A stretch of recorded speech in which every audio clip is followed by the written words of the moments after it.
Have you ever sensed that the person in front of you is not the person you're really meeting? The smile feels warm, the handshake firm, the posture assured. Yet something in their eyes, in the hesitation between their words, whispers a different truth. Carl Jung called this the persona, the mask we wear to meet the world. It protects us, helps us belong, but it also hides the raw, unfiltered self beneath. And sometimes, the real story lives in that hidden space. Imagine having the key to see past the performance, to glimpse the fears, desires, and archetypal patterns silently shaping their choices. This is more than a way to read people. It's a path to deeper connection, grounded in Jung's timeless psychology. In this journey, you'll move beyond masks, meet the shadow, and uncover the universal roles we all play, so you can truly see and truly understand. You meet someone for the first time, and what you see feels complete. The confident posture, the warm handshake, the easy smile. It looks natural, but deep down, you sense it's rehearsed. Carl Jung called this the persona, the mask each of us wears to meet the expectations of the world. It isn't pure deception, it's a curated version of the self, shaped to be accepted, to fit in, to avoid rejection. In moments of social pressure, in workplaces where every gesture is judged, the persona becomes armor. You might see it in a colleague who seems endlessly cheerful at the office, yet returns home exhausted, silently collapsing under the weight of private battles. This mask becomes so practiced that even they begin to mistake it for who they truly are. The danger is subtle. When someone over-identifies with their persona, they don't just hide from others, they lose the bridge back to their own authentic self. In that moment, you're not talking to a whole person, you're interacting with a role they've mastered. The signs of an overstrong persona are always there if you know where to look. The language is polished, almost too smooth, leaving no room for vulnerability. Answers feel like they've been pulled from a script, as if they've told the same story many times before. Even when the situation calls for genuine emotional variation, frustration, surprise, hesitation, the surface remains unbroken. You notice that nothing spontaneous slips through. The performance is complete. Jung understood this long before modern psychology popularized the idea of social masks, and his view digs deeper than just social etiquette. Where sociologist Erving Goffman described society as a stage where we perform for an audience, Jung traced that performance to the unconscious need to protect ourselves from the unpredictability of human connection. The persona is useful, but it is never the whole truth. In high-stakes environments, a tense negotiation, a public relations crisis, or even a family gathering after a conflict, the persona becomes more rigid. Think of a political leader during a scandal, holding a press conference. Every word is measured, every movement calculated, every smile deliberate. You can watch them cling to the mask as if their survival depends on it, because in a way, it does. But the more they rely on it, the more their real selves retreat into the shadows. This is where your ability to read people fast becomes essential. To see beyond the persona, you must shift the context, change the environment, alter the social dynamic, or introduce a role they haven't rehearsed. A manager who dominates staff meetings may reveal a different energy entirely when placed in a group where they have no authority. Observe them when they are with people they do not need to impress. Close friends, family members, or even strangers in informal settings. Watch if the energy changes, if their guard drops, if their tone softens. These moments are glimpses of the person behind the mask. You can also break the rhythm of their performance with unexpected questions. Ask something that doesn't fit the script. A personal memory, a subtle observation, or even a question that shifts from professional to deeply human. The persona thrives in predictable patterns. Disruption forces it to adapt, and adaptation is where truth leaks out. But reading someone's persona isn't about trapping them. It's about understanding the architecture of their social self so you can connect to what's real beneath it. When you know how to see through the mask, you're less likely to misjudge others based on appearances. You stop confusing composure with confidence, charm with trustworthiness, or agreeableness with genuine loyalty. This realization opens a new path, one where you are no longer easily fooled by surface impressions and where your judgments are grounded in depth, not speed. You begin to see the tension in their body when they maintain the act too long, the subtle relief when they speak off the record, the quiet shift in their eyes when the conversation touches on something real. In this way, Jung's insight into the persona becomes a living skill, not a cold analysis, but a tool for authentic connection. By stepping past the mask, you don't just read others, you give them the rare opportunity to be seen without it. And in a world of constant performance that is both a gift and a quiet form of power, there's a part of every person you meet that they don't want you to see, the side they keep locked away, even from themselves. Carl Jung called it the shadow, the hidden self that contains the traits, desires, and fears a person refuses to acknowledge. It's not only the dark and destructive impulses we imagine, it can also hold untapped talents, repressed passions, and strengths never given the light to grow. The shadow is a paradox, both the prison and the treasure chest of the psyche. And while people work hard to conceal it, it inevitably leaves traces, like a scent carried by the wind long after someone has left the room. You've probably noticed it without realizing. The friend who overreacts to a harmless comment, the colleague who criticizes a certain type of person with obsessive regularity, the stranger whose mere presence makes someone tense without a clear reason. These aren't random quirks. They're signposts pointing to the parts of the self that have been disowned. Jung believed that our strongest emotional reactions to others are mirrors of our own unconscious contents. When you find yourself unable to tolerate a certain behavior in someone else, it may be because you're confronting a reflection of your own shadow. Sigmund Freud called this projection, the act of assigning to others the traits we cannot accept in ourselves. But Jung took it further. To him, the shadow isn't just a dumping ground for shame and guilt, it's also the birthplace of potential. Ignoring it doesn't erase it. It only gives it more power to shape our lives in the dark. You can often see a person's shadow surface under pressure. Imagine a polished public figure in the middle of a heated debate. At first, they maintain their calm, their persona intact. But then someone strikes a nerve, perhaps a remark that touches on a deep insecurity. And suddenly their voice sharpens, their face flushes, their body leans forward in a way they can't control.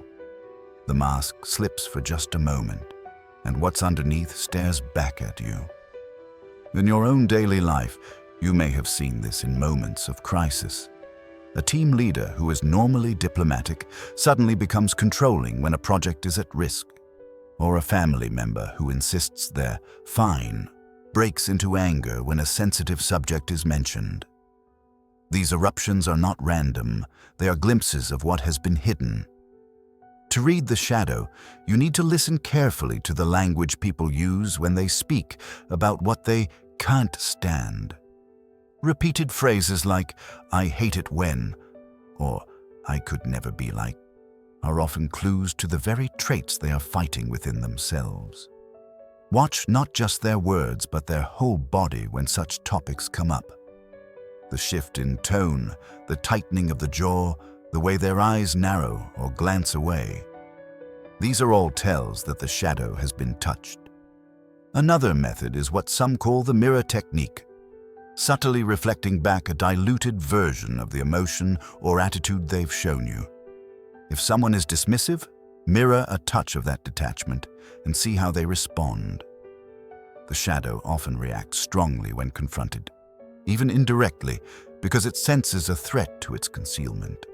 But this isn't about weaponizing the knowledge. Understanding the shadow is not for manipulation. It's for connection and clarity. When you can see the shadow in others, you're less likely to be blindsided by behavior that seems out of character, because you've already sensed the patterns beneath. This realization opens a new path, one where you meet people as whole beings, light and dark together, without being trapped by their projections. It also turns the lens back on you. As you learn to spot the shadow in others, you will inevitably begin to notice your own. The moments when someone irritates you beyond reason, when you feel an unexplainable aversion, when you catch yourself criticizing the same type of person again and again. Recognizing this is the start of integration, the process Jung described as reclaiming the lost parts of the self. And when you begin that journey, you'll find your ability to read others deepens, not because you've learned a trick, but because you've expanded your empathy. You'll see the wounds behind the defense, the longing beneath the hostility, the humanity inside the mask. In a world where people constantly hide behind roles, learning to perceive the shadow gives you an unspoken advantage. The power to understand what's real and the courage to meet it without turning away. Every person you meet is playing a role, not just in the sense of social manners, but in a far deeper, older way. Carl Jung called these patterns archetypes, the ancient templates embedded in the collective unconscious. They are the invisible scripts humanity has carried for thousands of years, shaping how we think, feel, and act without us ever realizing it. You've seen them in stories, myths, and even modern movies. The hero who sacrifices everything to overcome a great trial, the caregiver who quietly heals and supports others, the rebel who refuses to bow to authority, the sage whose wisdom lights the path forward. These aren't just fictional ideas, they're living forces that influence how people move through the world. When you learn to recognize them, you begin to see behavior not as random, but as part of a consistent inner pattern. You can often identify someone's archetype through the language they use and the stories they choose to tell. The hero tends to speak about battles, challenges, and victories. The caregiver frames experiences around helping, healing, and responsibility.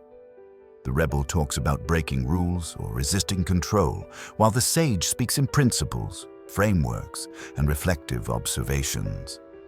In moments of stress, these archetypes become even more visible. Under pressure, the hero doubles down and fights harder. The caregiver steps in to protect or nurture. The rebel pushes back against the source of the pressure, and the sage withdraws to analyze before acting. Even the people they gravitate toward or avoid can reveal the role they unconsciously play.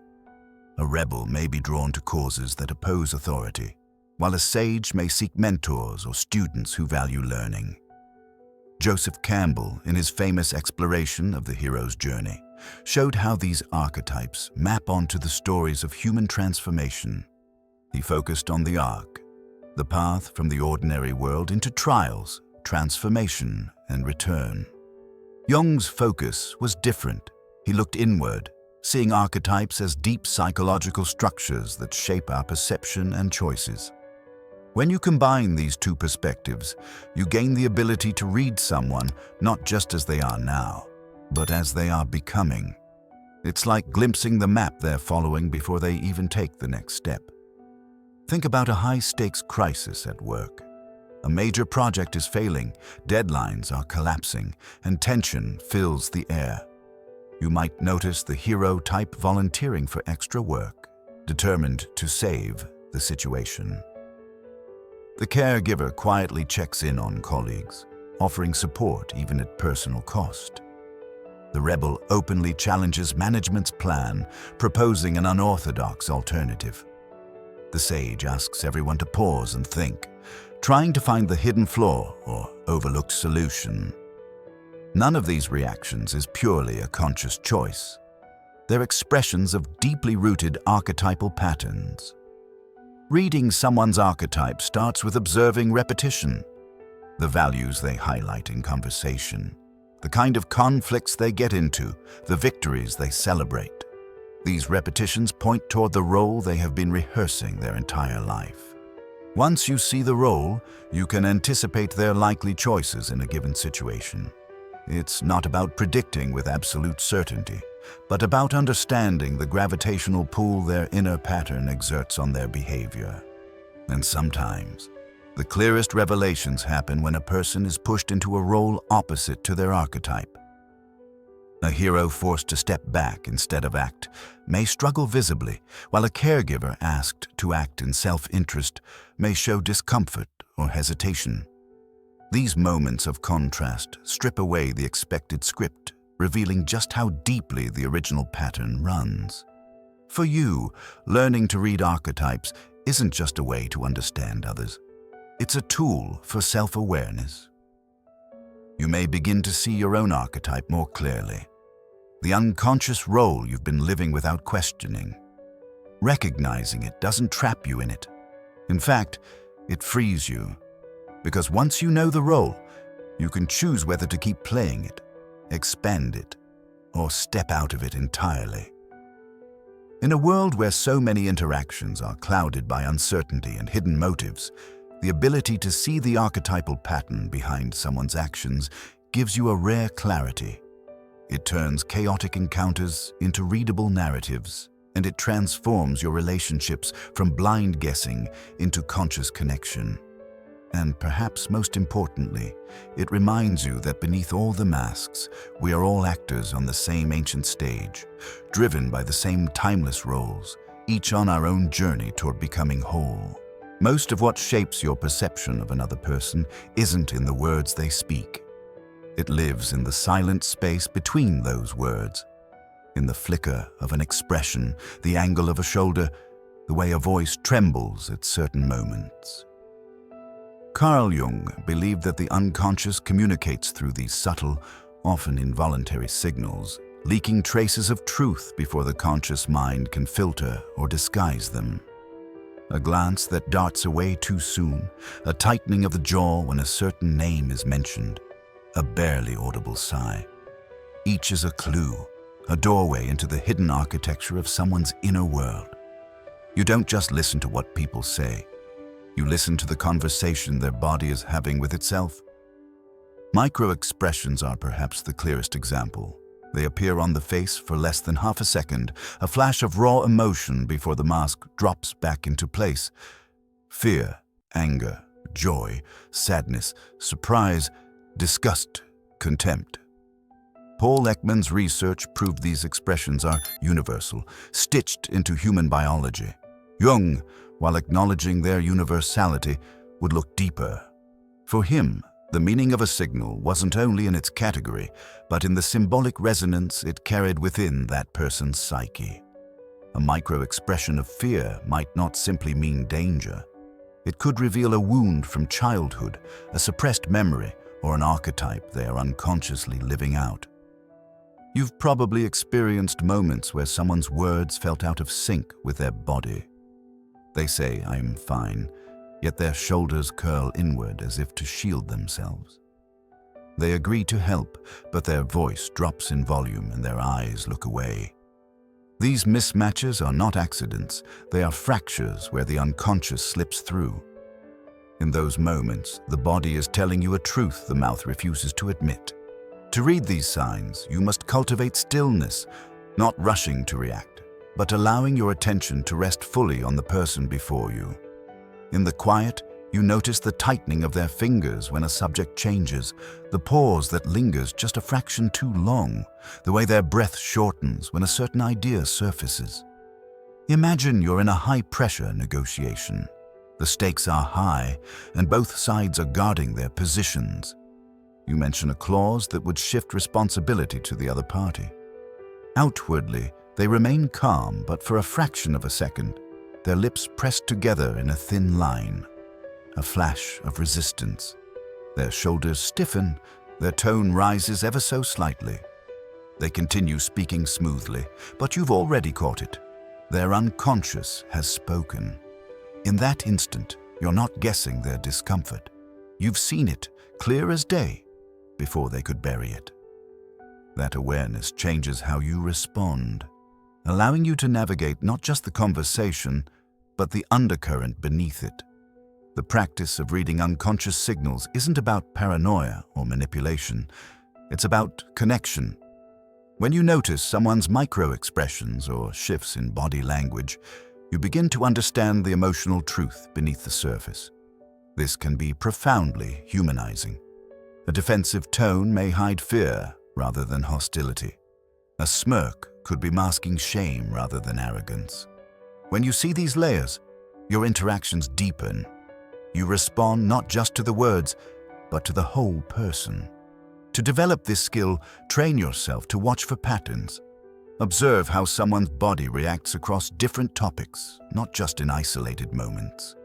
Notice the gestures they repeat when nervous, the way their posture changes around authority, or how their voice shifts when discussing personal matters. Over time, these repetitions become a map, a set of unconscious signatures unique to that individual. And when their body suddenly breaks from its own pattern, leaning in when they usually lean away, holding eye contact when they usually avoid it, you've found a moment that matters. In learning to read these signals, you also turn the lens inward. You may realize how often your own body betrays emotions you try to hide. You may catch your voice tightening when you speak about certain people, or your arms folding defensively before you even realize you feel threatened. This awareness isn't a weakness, it's a doorway to authenticity. By seeing your own unconscious patterns, you gain the freedom to choose rather than simply react. In a society overwhelmed by noise, distraction, and shallow exchanges, the ability to perceive unconscious signals is a rare form of clarity. It cuts through performance and pretense, revealing the living truth of the moment. And once you've seen that truth, you can't unsee it. You move through the world differently, not as someone guessing at human behavior, but as someone who can feel the pulse beneath the mask, the subtle language that every human speaks, but few truly hear.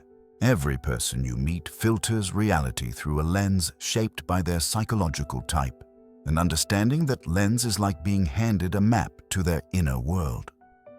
Carl Jung outlined 4 pairs of opposing functions: introversion and extroversion, sensing and intuition, thinking and feeling, judging and perceiving. These aren't just labels. They are deep-seated orientations that determine how someone perceives the world, processes information, and makes decisions.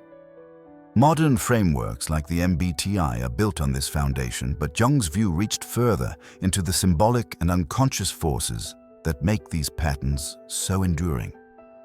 When you can recognize these functions in real time, you begin to predict how someone will respond before they even speak. An introvert might answer with deliberate pauses, their voice low, gestures minimal, conserving their energy as they weigh their words. An extrovert, by contrast, speaks quickly, searches for your eyes, and seems to think out loud, energized by the exchange. The difference is more than style. It reveals where they draw their energy, and therefore how they navigate connection.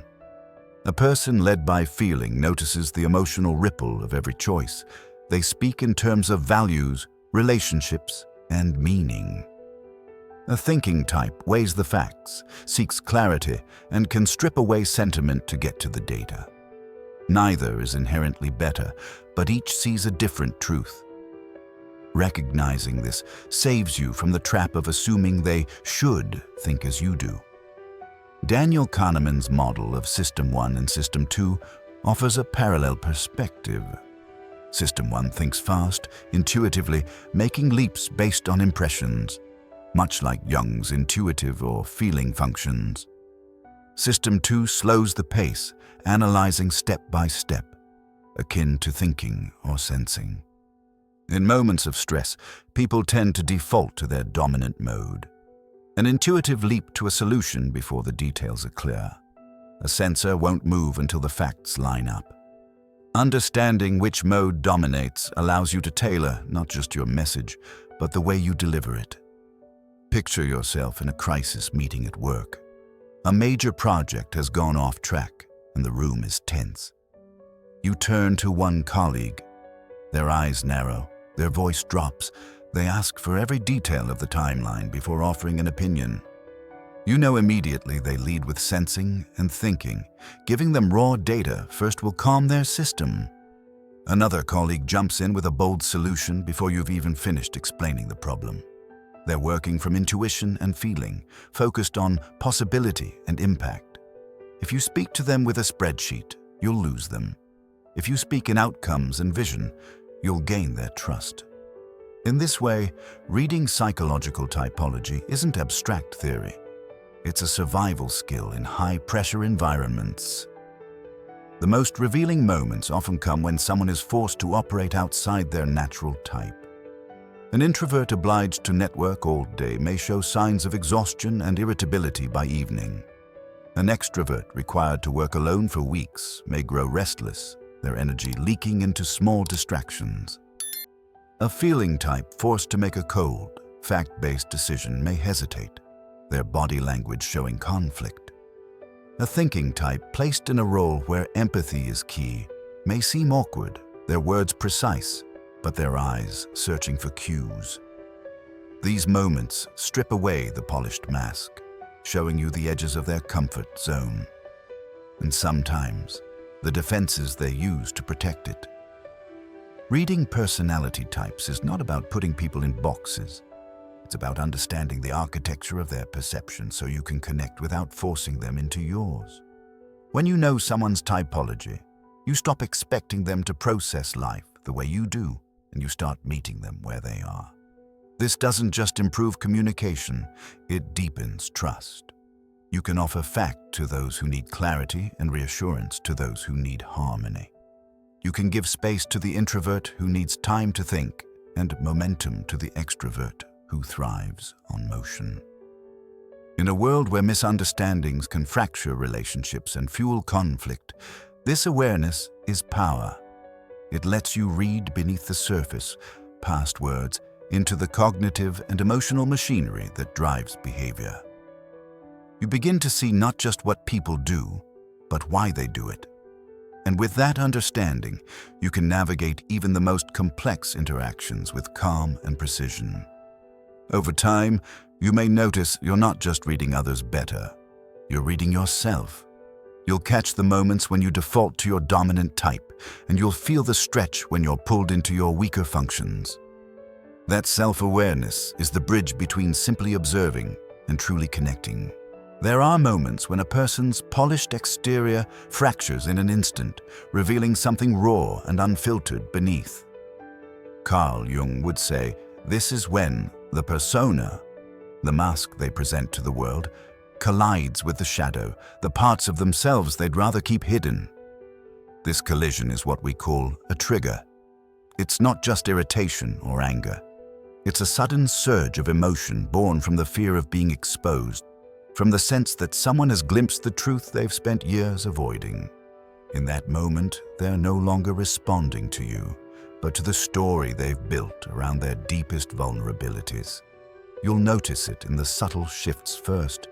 A voice that suddenly sharpens or drops, a smile that flickers and disappears, the pace of speech quickening as if racing away from a dangerous truth.